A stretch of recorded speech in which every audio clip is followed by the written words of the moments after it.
What's up guys, welcome back to the channel. So today we're gonna get into some basics but essentials. So we're gonna set up this camera on this gimbal. I'm gonna give you some tips and tricks along the way that will help you be a better gimbal operator, especially if you're new to this. So thanks for joining. Now let's get into it.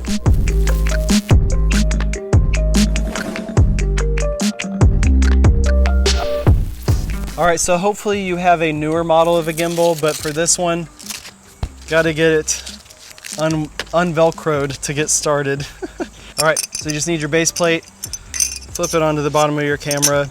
This is a pretty heavy setup, 16 to 35 on an EOS R. So always good to keep a quarter in your camera bag. Get that nice and tight. I found if you have a heavier setup, it always helps to have your camera mounted towards the back of the base plate because that just gives you a lot more room to set it up, have leverage on that weight. Okay, so once you get this set up the first time, it's gonna be easier than this, but I went ahead and messed it up big time so I can show you guys each step and troubleshoot along the way because that's probably what you're gonna be doing on your own. So first you wanna make sure you're on a level surface. You don't wanna be on like a slanted surface. You don't wanna be on rocks or some random place, unless you have to, then you gotta work with it. So the goal for the end of this is for it to not move kind of no matter what you do, even when your gimbal's off, okay? Then your gimbal is gonna work the best for you. So I'm just moving this a little bit back and forth, doing little micro adjustments.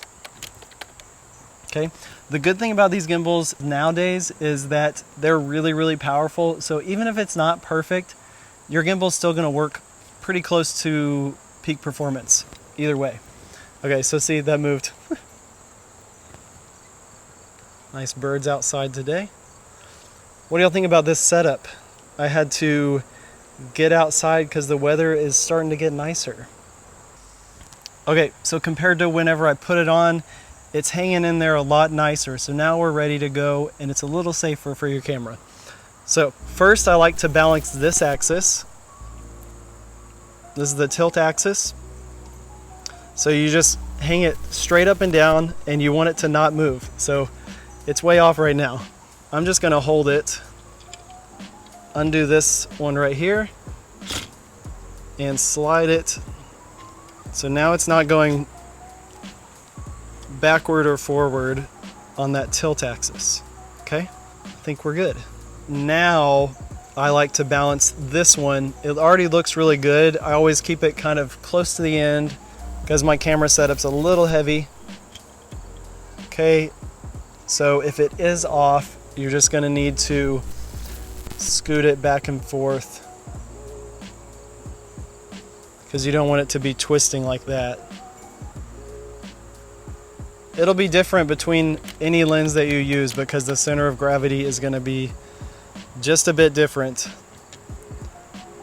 So whenever I'm using this lens, I mostly use the 16mm range of the lens. So I like to balance it on that because it's gonna give you the best results while you're filming at 16, which is most of the time. Then I like to test it like this.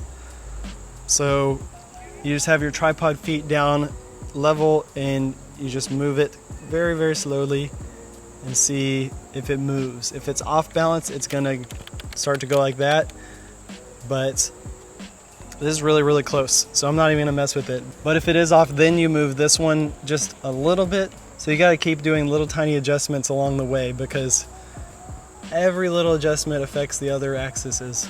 All right, so it doesn't have to be perfect, so that is good to go. So see, it's a little bit off, but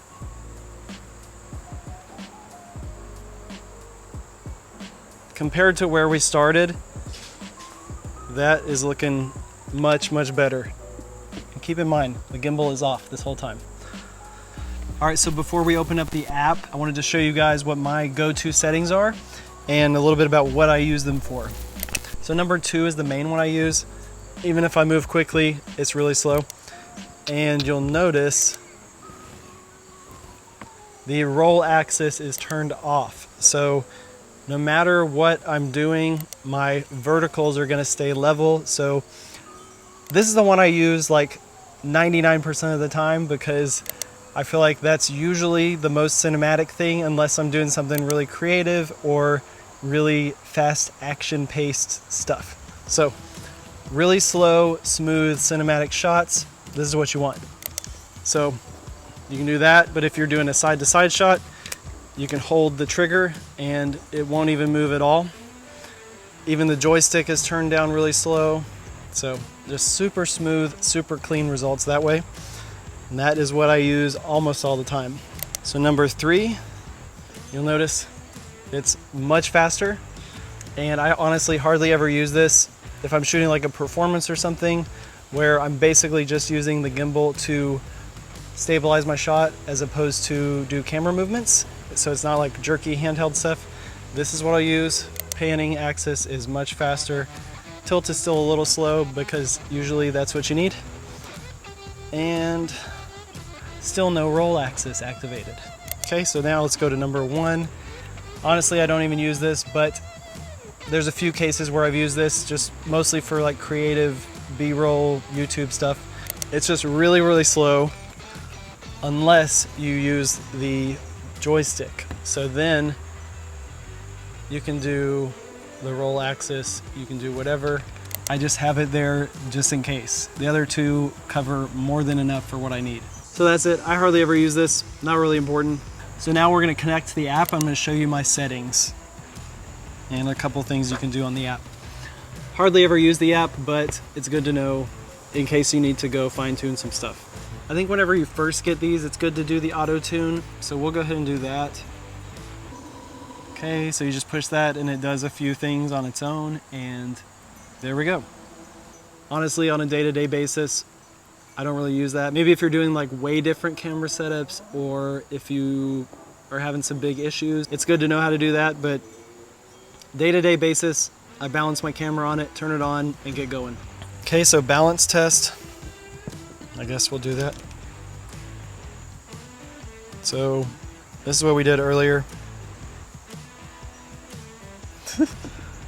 Okay, so that's a way to confirm that you did a good job if you're not sure. Apparently we did a really good job. Excellent, excellent, excellent. So that's good. All right, so that's it. You might have noticed I have a couple of custom things on my gimbal. Pretty basic. So I just have this little adapter here to where I get a 1/4-20 mount, and I can mount like a monitor or a wireless setup on here really easily. And then also I got a different joystick. Actually, mine came off and I lost it. So I was going around with it. Whoops. I was going around with it just like this, which honestly, you can still use it, but I got this little metal one that's just flat. I like it a lot more than the one that came with it because it lets me hold onto the grip a little bit better while you're using it, and do a little bit more slow, precise movements. And it's like super cheap on Amazon. I'll make sure to link it down below the video. All right, so that's it. We got it set up on the gimbal.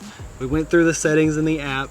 We went through my custom modifications to my Ronin, and hopefully after all that, you guys are ready to go. So if you like the video, make sure to subscribe to the channel, turn on your notifications. It really does help. There's like 90-something% of the views that I get on my channel are from non-subscribers. So it really would help my channel grow to do bigger and better stuff for you guys. So make sure to subscribe, and I look forward to seeing you guys in the next one. Peace.